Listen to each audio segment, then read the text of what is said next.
Two cubes, each of volume 64 centimeter cube, are joined end to end.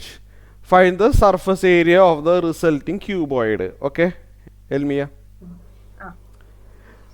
Question മനസ്സിലായില്ലെങ്കിൽ നമ്മൾ picture വരയ്ക്കാം. നമുക്ക് രണ്ട് ക്യൂബുകളാണ് ഉള്ളത് അല്ലേ, ശരിയല്ലേ? ഒരു ക്യൂബ്, എന്നിട്ട് എന്ത് ചെയ്യുക, ഇതിൻ്റെ കൂടെ തൊട്ടടുത്ത് തന്നെ വേറൊരു ക്യൂബ് ജോയിൻ ചെയ്തു. മനസ്സിലായില്ല? അതേ സൈസിലുള്ള ക്യൂബാണ് അതിൽ തൊട്ടടുത്ത് ജോയിൻ്റ് ചെയ്തത്. മനസ്സിലായോ? കണ്ടില്ലേ?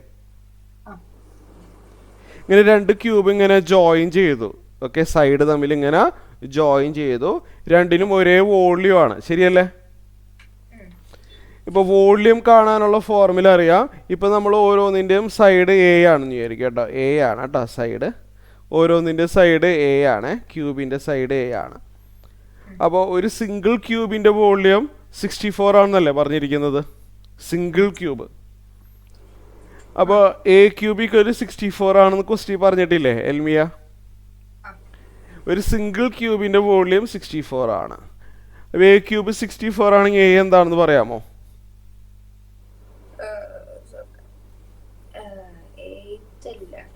അല്ല, 4. ബൈ ട്രയൽ ആൻഡ് എറർ നോക്ക്. 2 ക്യൂബ് ചെയ്താൽ 64 ഉണ്ടോ? ഇല്ല. 3 ക്യൂബ് ചെയ്താൽ കിട്ടുന്നുണ്ടോ? ഇല്ല. 4 ക്യൂബ് ചെയ്താൽ കിട്ടുന്നുണ്ടോ? കിട്ടുന്നുണ്ട്. അങ്ങനെ ചെയ്താൽ മതി. മനസ്സിലായോ? A equal to 4 centimetre. Okay, ഇത്രയും ക്ലിയർ ആയില്ലേ എൽമിയക്ക്? അപ്പോൾ നമുക്ക് ഇപ്പോൾ കിട്ടിയിരിക്കുന്നത് ഒരു ജോയിൻ ചെയ്തപ്പോൾ എനിക്കൊരു ക്യൂബോയിഡ്, ഒരു ബോക്സ് കിട്ടിയിട്ടുണ്ട്, ശരിയല്ലേ? ഇങ്ങനെ ഒരു വലിയൊരു ബോക്സ് കിട്ടിയിട്ടുണ്ട്. മനസ്സിലായല്ലോ എൽമിയക്ക്?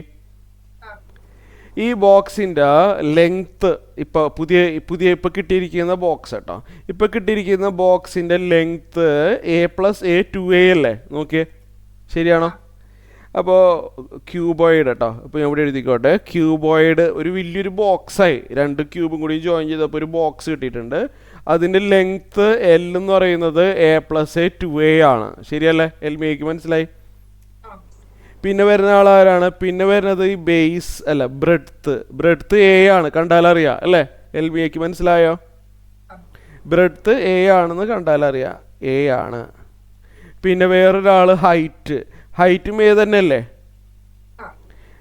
കണ്ടില്ലേ? ഹൈറ്റ് അത് A ആണ്. അത് നമ്മൾ പിക്ചർ നല്ല രീതിയിൽ വരയ്ക്കുമ്പോൾ നമുക്ക് മനസ്സിലാവും.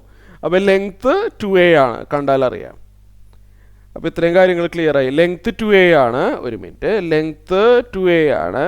Breadth of the cuboid A ആണ്. ഹൈറ്റ് ഓഫ് ദ ക്യൂബോയിഡ് അതും A ആണ്, ശരിയല്ലേ? അപ്പോൾ നമ്മൾ surface area of the cuboid ആണ് കാണേണ്ടത്, ശരിയല്ലേ? Surface area of the cuboid, surface area നമ്മൾ നേരിട്ടൊരു ഫോർമുല പഠിച്ചിട്ടുണ്ട്. 2 times LB plus BH plus LH, ശരിയല്ലേ എൽമിയ? ഓക്കെ, ഇത് ബൈ ഹാർട്ടാക്കി വെക്കണം കേട്ടോ, നിർബന്ധമായിട്ടും പഠിച്ച് വെക്കണം. അപ്പോൾ വാല്യൂസ് എല്ലാം ഇട്ട് കൊടുക്കുക. എ എന്താണ് അറിയാം നമുക്ക്, 4 ആണ്. എ അവസാനം ഇട്ട് കൊടുക്കുക തൽക്കാലം, ഇപ്പോൾ വേണ്ട. LB എന്ന് പറഞ്ഞു കഴിഞ്ഞാൽ 2A × A അല്ലേ എൽമിയ? LB 2A × A, 2A².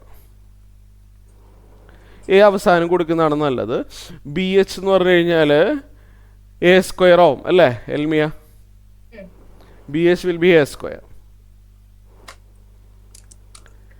പിന്നെ LH ആണ് വരുന്നത്. LH എന്ന് പറയുമ്പോൾ 2A × A ആണ് അല്ലേ? 2A × A എന്ന് പറഞ്ഞാൽ 2A² കിട്ടി. ഓക്കെ,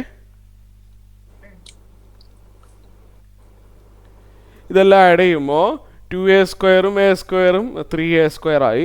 3A² 2A² കൂടി 5A² ആയി. ഓക്കെ,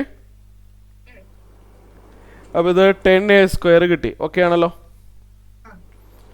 10A² എന്ന് പറയുമ്പോൾ 10 × A². A എന്ന് പറഞ്ഞാൽ നമുക്ക് 4 ആണെന്ന് കിട്ടിയിട്ടുണ്ട് ഇവിടെ, ശരിയല്ലേ എൽമിയ? അപ്പോൾ 10 × 4² വരും. 10 × 4² ചെയ്ത് കഴിഞ്ഞാൽ 1600 cm² ആണ് surface area of the cuboid. Clear ആയല്ലോ എൽമിയക്ക്? ഒരു സീറോയേ ഉള്ളൂ. 160 cm² ആണ്. മനസ്സിലായി അല്ലേ?